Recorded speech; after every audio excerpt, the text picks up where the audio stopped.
Hi, this is Mark. It's July 12th, 2020.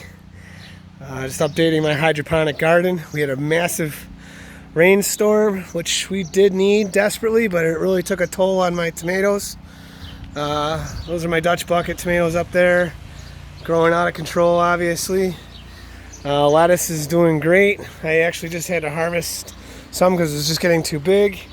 Here's some of my peppers from my pepper plants, which are right here.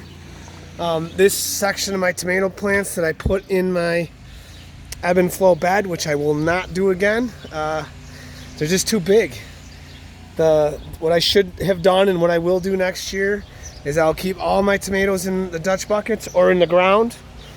And this will be all peppers and maybe some greens and stuff, and that's about it, keeping it simple. The tomatoes I should never put them in here. They are doing great. Obviously, you see all the tomatoes and everything, but it's kind of they just take over the whole thing. So that's a kind of a mistake. That's a big mistake I made. Here's my cracky patio tomatoes. They're doing great. We've been eating the tomatoes. They've been ripening and we've been eating them, putting them in a salad. These are my Dutch bucket tomatoes. There's got to be, I don't know, 100 tomatoes in here somewhere, at least right now. They're doing good. Again, what I would do differently is I would put the drain part on the front side of the buckets, which I'll do next year. And I will definitely space the buckets farther apart, a lot farther apart. So I'll probably do 5 or 6 buckets and spread them out, a good distance. And that'll be it for my tomatoes. No tomatoes in that bed. That was a big mistake. What I have found is that the root system from the tomatoes has gotten into the drain, the actual drain of the Dutch bucket, and clogging it, and then it's overflowing right out of here.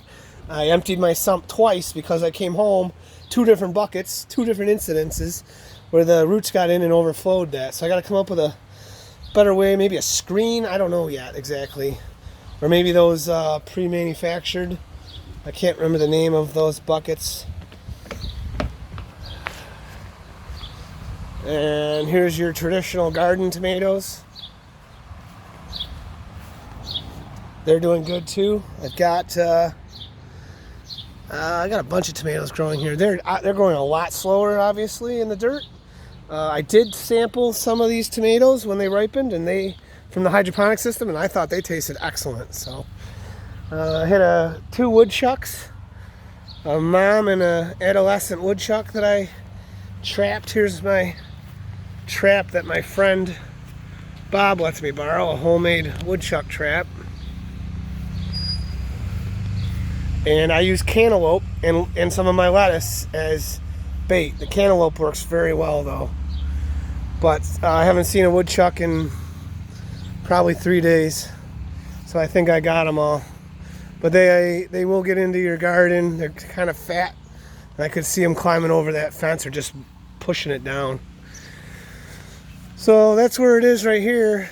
Again, this looks really ugly and messy, and the rain just, you can see it, the rain just knocked it all down. I had to pull it all up, and I tied it with some wire back. I broke a bunch of branches. But even at this point, I'm not even worried about like breaking branches off with tomatoes on it, because I got so many tomatoes. So the next thing I'm going to do is trying to research how to make sauce. I want to make a pasta sauce and maybe even like a pizza sauce that I can. So that's it for now. Have a good day. Bye.